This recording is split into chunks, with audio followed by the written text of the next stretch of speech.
Olá aos amigos do Journal Club, da Associação Médico Espírita de São Paulo e também do Departamento de Pesquisas da AME Brasil.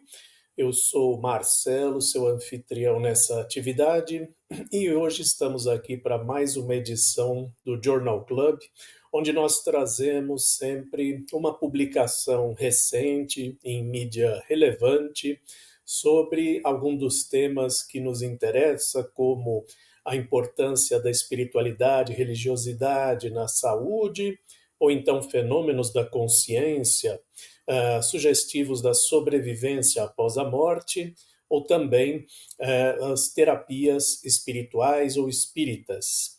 Lembramos que essa é uma atividade pré-gravada, portanto, mande suas sugestões, suas dúvidas para os canais de comunicação da AME São Paulo. Nós lembramos também que os termos aqui podem ser um pouco mais técnicos, mas sempre nós tentamos fazer o resumo de uma forma que o máximo possível de pessoas consiga aproveitar.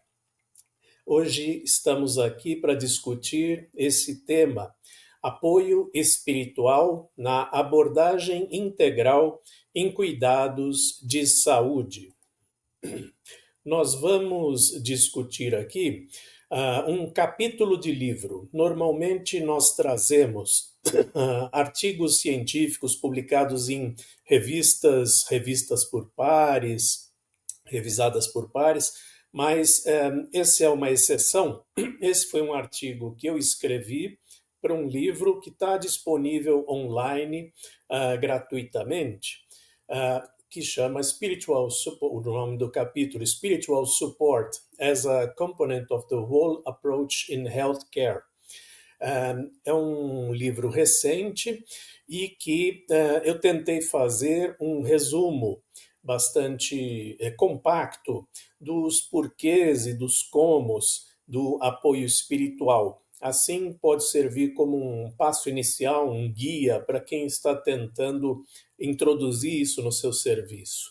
Então, este capítulo de livro é baseado em 25 anos de experiência dos autores e pesquisas anteriores já feitas sobre a interface espiritualidade e saúde, com base principalmente nas publicações dos últimos 3 anos dos autores deste capítulo.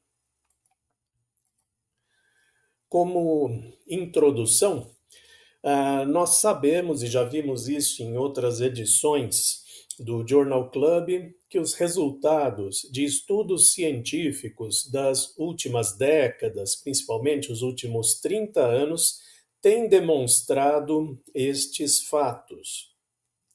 O bem-estar espiritual está relacionado a uma melhor saúde física, melhor saúde mental, qualidade de vida e longevidade. Sabemos também que o paciente com o bem-estar espiritual está mais bem equipado para lidar com o adoecimento ou até ressignificar o seu estado se não houver possibilidade de cura. Portanto, esse outro fato que nós também sabemos, o apoio espiritual deve ser uma responsabilidade fundamental de toda e qualquer instituição de cuidado à saúde. Esse é o background onde nós vamos nos apoiar para mostrar os fatos relativos ao cuidado espiritual numa instituição, principalmente focando em hospitais. A triagem das necessidades espirituais. Normalmente, nós podemos pensar no papel do generalista e do especialista. O generalista, o profissional de saúde, por exemplo, pode fazer esta triagem das necessidades espirituais, já que o profissional de saúde é um generalista no apoio espiritual. Já pode ser o primeiro contato do paciente e da família com essa proposta. E o objetivo de uma triagem é antecipar os impactos das crenças do paciente no tratamento, por exemplo. né? Além de ver as necessidades que precisam ser atendidas, antecipar possíveis conflitos. E o reconhecimento precoce do sofrimento espiritual melhora o atendimento, né? Precisamos, nessa triagem, já conhecer se existe algum grau de sofrimento espiritual e já providenciar a sua abordagem. Para realizar a triagem, né, o paciente deve ser sondado sobre seu desejo de realizar tal abordagem. Ou seja, o profissional de saúde, antes de começar a triagem de necessidades espirituais, explica para o paciente o que ele vai fazer, pergunta se o paciente deseja passar por este processo. Aí, o paciente tendo concedido, o profissional de saúde vai ver as interpretações doutrinárias e o nível de observância daquele paciente, porque elas tendem a variar entre os professadores de uma identidade religiosa. Não basta dizer que o paciente é católico ou evangélico. Nós temos que também ter alguma ideia do quanto ele é observante em relação a esta religião e também como ele faz essas interpretações, como ele traz isso para a sua vida. Assim, a avaliação deve ser personalizada, evitando estereotipar o paciente.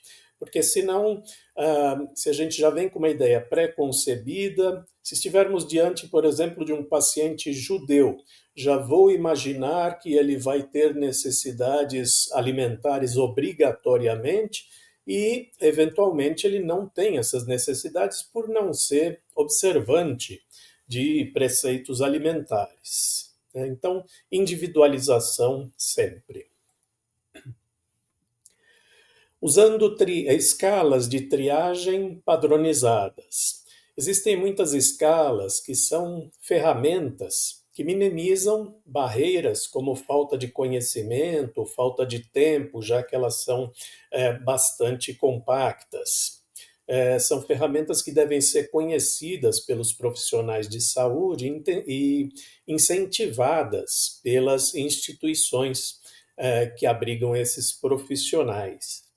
Temos alguns questionários mais utilizados, como, por exemplo, o FICA, o Espiritual, o HOPE, o FATE, que são acrônimos de frases que nos lembram dados que nós precisamos pesquisar com esses pacientes.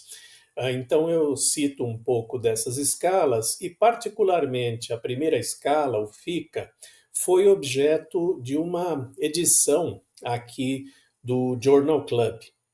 Vale a pena conhecer porque é o protótipo de qualquer escala de avaliação de necessidades espirituais. Durante a triagem, é importante que o profissional de saúde mantenha o respeito, numa atitude não julgadora, sempre com uma escuta empática e sempre com gentileza, colocando as necessidades do paciente em primeiro lugar. Ou seja, estamos ali para ouvir o paciente, não para julgar e menos ainda para impor os nossos valores espirituais.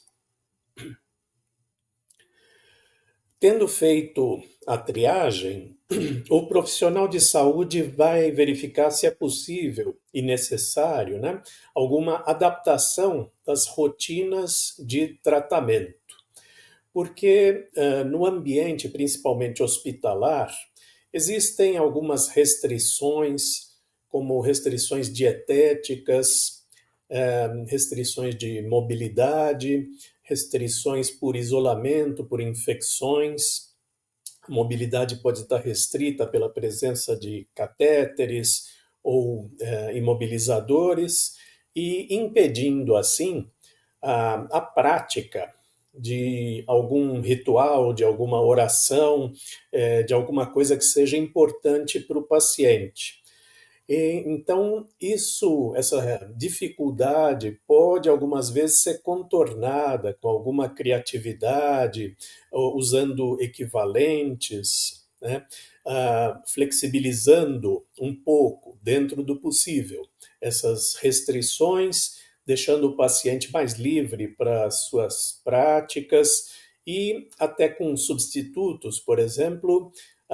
No hospital é impossível acender velas por causa do risco de explosão de gases, então é possível usar velas eletrônicas, por exemplo, para que o paciente cumpra a sua rotina, sem colocar então a rotina do hospital em risco.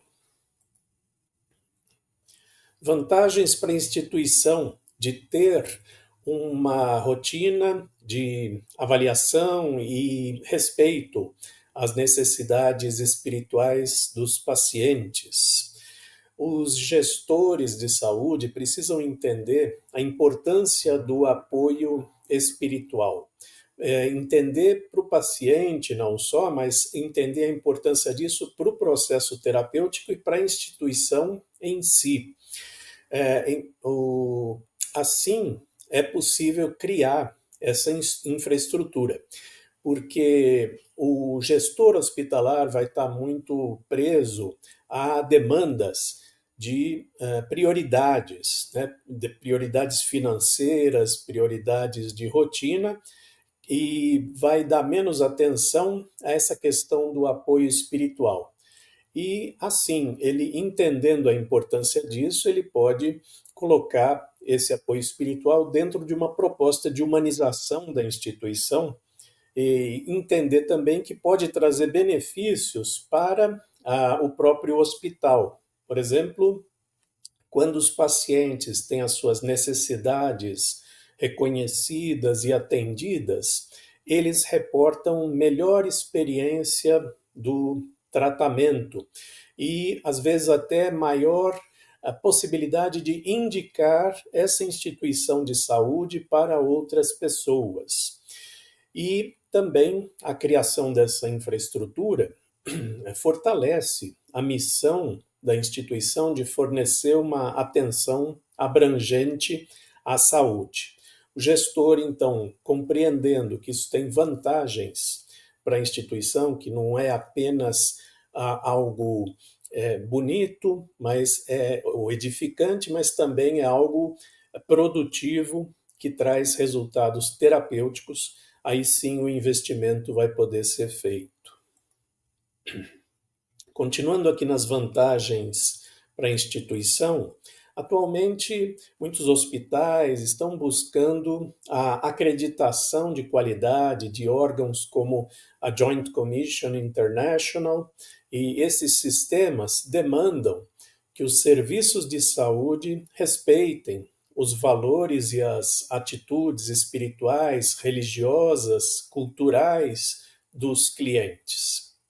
Dos clientes, aqui estamos dizendo tanto os pacientes, seus familiares, os seus cuidadores, e incluiríamos aqui também os profissionais de saúde do staff da instituição. Faz parte da acreditação de qualidade ter esse tipo de olhar e esse tipo de respeito.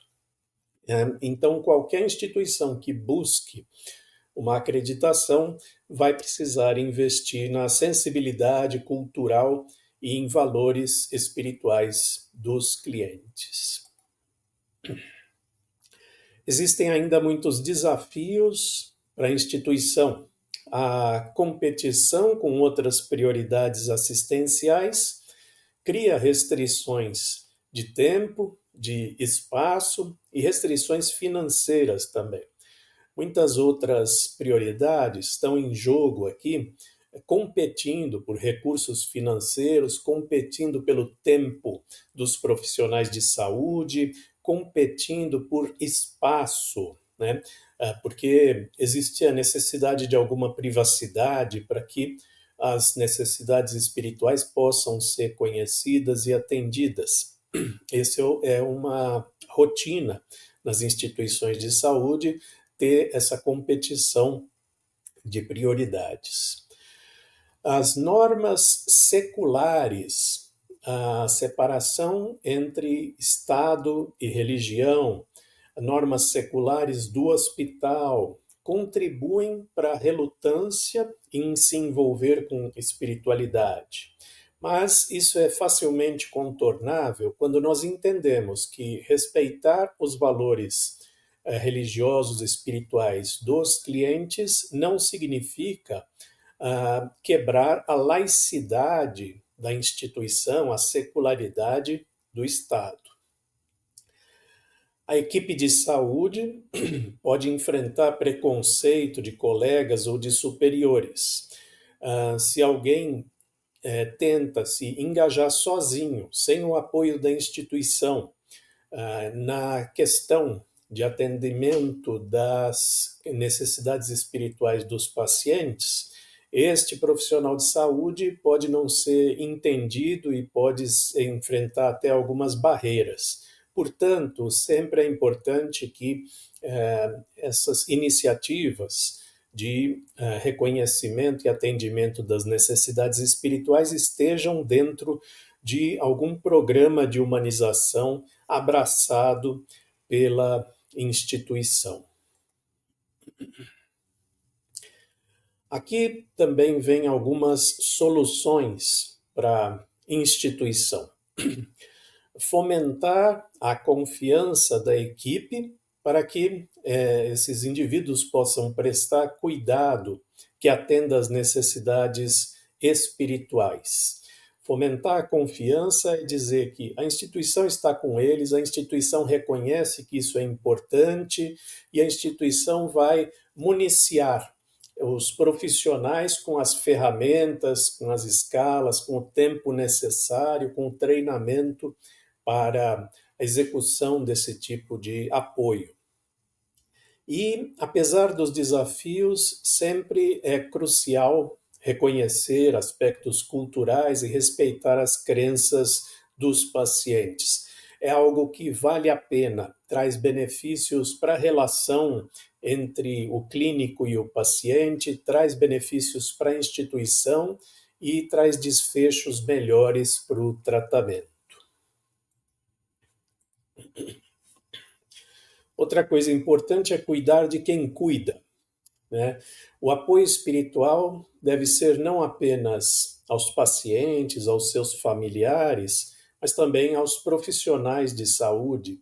Como dissemos anteriormente, estes colaboradores da instituição são também clientes do apoio espiritual, porque estes profissionais já enfrentam no seu dia a dia desafios significativos e o apoio espiritual pode ajudá-los a lidar com isso. Os profissionais que passam por esse tipo de apoio, eles tendem a estar mais equilibrados, com a qualidade de vida e a saúde mental mais sintonizados, e assim eles podem oferecer um atendimento de maior qualidade. E programas para essa população dos profissionais de saúde podem otimizar o seu bem-estar e o seu desempenho técnico. Existem alguns programas voltados para a saúde espiritual dos profissionais de saúde, igualmente benéficos para a instituição.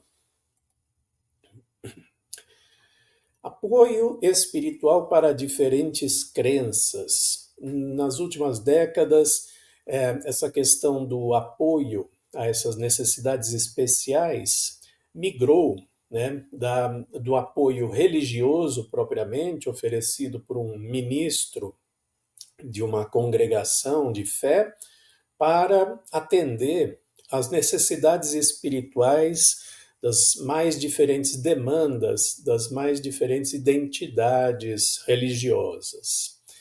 Então, nós lembramos que cada paciente pode se apresentar com qualquer fé, ou até mesmo sem alguma fé. Lembramos que os ateus, agnósticos e afins também podem ter questões existenciais que nós vamos ver mais adiante. Então, atender essas necessidades espirituais tão diversificadas tornou-se um processo bastante complexo, né? Porque se fosse só atender a necessidade religiosa de uma determinada denominação, bastaria chamar esse ministro da congregação e ele atenderia aquelas necessidades. Então, o cuidado espiritual, o cuidador, o ofertador desse cuidado espiritual, deve estar preparado para apoiar pessoas de diferentes tradições.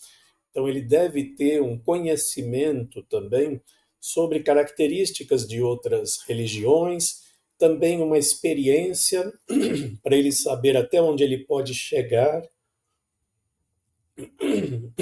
e até onde ele precisa delegar para alguém mais qualificado, mais voltado para aquela doutrina religiosa específica. Então, nós vamos ver aqui algumas situações. A primeira delas seria o paciente com uma identidade religiosa bem definida, aquele que chega e fala: eu sou católico, apostólico romano, por exemplo. Na prática, seria a situação mais simples para apoio espiritual. Um representante religioso da comunidade poderia visitar essa pessoa e atendê-lo, né? Mas isso só vai acontecer se o profissional de saúde já tiver feito uma triagem, entender que isso é importante para o paciente e então colocar o paciente em contato com algum setor, como a hospitalidade ou relações com os clientes, para colocar então essa pessoa em contato com um ministro religioso. E esse ministro pode oferecer cuidados pastorais para os pacientes mais observantes, oferecer sacramentos, coisas que só mesmo alguém ordenado pode oferecer para estes assistidos. E muitas vezes isso é o suficiente. Algumas vezes só a visita desse ministro religioso já pode equilibrar as necessidades espirituais, religiosas do paciente. Aí nós temos um outro modelo de oferecer este apoio espiritual, que é o modelo interfé. No exterior, na América do Norte, na Europa, as organizações específicas certificam os capelães de saúde profissionais com um treinamento sistematizado. Existe uma formação bastante rigorosa para essa profissão de capelão de saúde profissional, e estes indivíduos, então, podem atuar nesse modelo interfé, atuando além das denominações religiosas, né? Podendo trazer valores universais e conversar com pacientes de qualquer denominação. Então, tais profissionais podem interagir com pacientes com formação religiosa diferente da sua, utilizando estratégias técnicas, trazendo valores universais e oferecendo soluções possíveis, sem oferecer aquilo que já dissemos anteriormente, as coisas específicas de um ministro religioso. Aqui ele vai trazer valores, vai ver a necessidade de até mesmo trazer um ministro da comunidade para poder atender este paciente. Enfim, é alguém que consegue conversar com indivíduos de qualquer identidade religiosa. Paciente com uma espiritualidade laica. Aí já sai desses modelos estruturais de religiões e pessoas com visões seculares também buscam significado para suas vidas, Alguns recursos para a saúde espiritual são lançados aqui, principalmente para aqueles indivíduos que se identificam como espiritual, mas não religioso.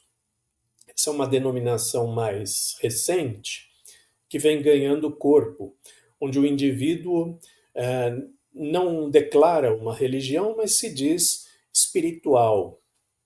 E algumas vezes as necessidades podem ser atendidas através de elementos seculares. Alguns deles estão citados aqui. Por exemplo, o crescimento moral pela reflexão pessoal e escolhas de vida, né? Aquilo que nós conhecemos como reforma íntima, valorizar pequenos fatos extraordinários do cotidiano, ver os pequenos milagres e valorizar isso. Dedicar tempo à natureza, à arte, práticas contemplativas, também é uma forma de tocar a nossa espiritualidade. Cultivar otimismo, esperança, gratidão, bom humor, faz parte também da saúde espiritual. Praticar ações filantrópicas com solidariedade e compaixão. Não precisa ter nenhuma religião ligada a isso. E temos aquela condição dos ateus, agnósticos e afins, que podem ter seus valores pessoais e questionamentos sobre importância da vida, o seu propósito, e dentro desses questionamentos pode surgir uma crise existencial.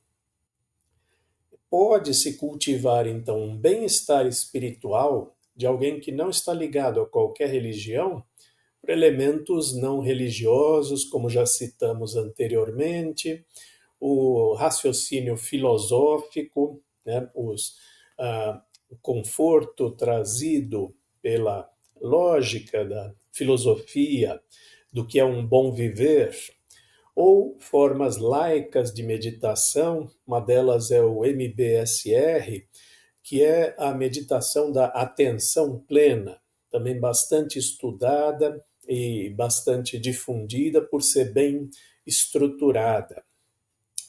Dentro da filosofia, particularmente o estoicismo, tem uma estrutura centrada na virtude, na busca do bem supremo, da resignação em aceitar os fatos da vida, da coragem para mudar o que possa ser mudado.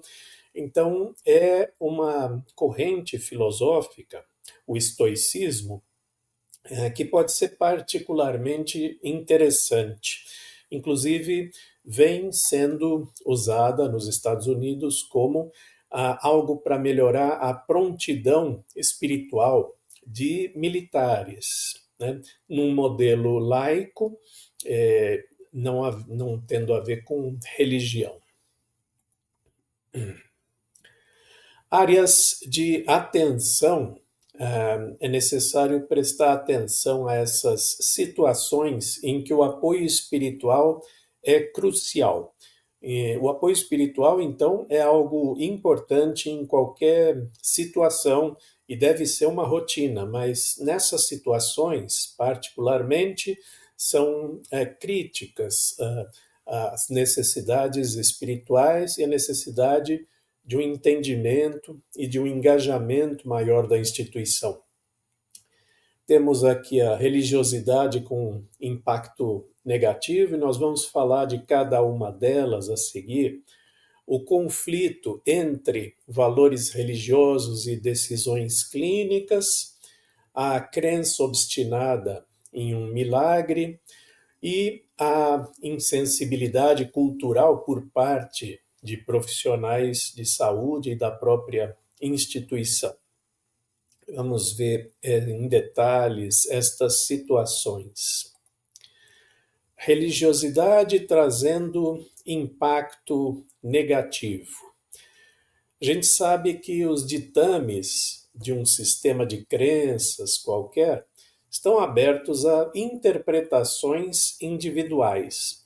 Nas escrituras, alguém pode encontrar algo positivo ou algo negativo, dependendo do trecho que é isolado, dependendo da interpretação que se faça daquele trecho.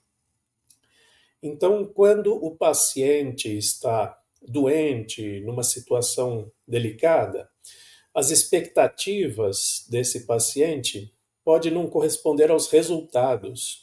O indivíduo achava que nunca iria adoecer, ou que se adoecesse iria ser rapidamente curado, e não é o que está acontecendo exatamente.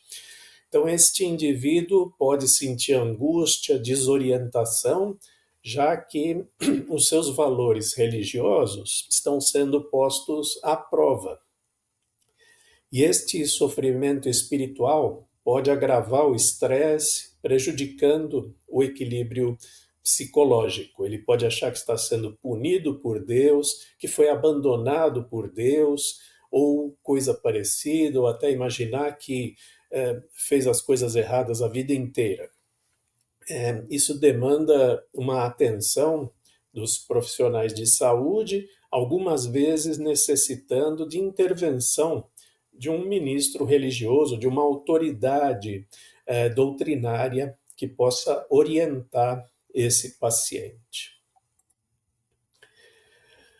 O conflito entre valores religiosos e decisões clínicas.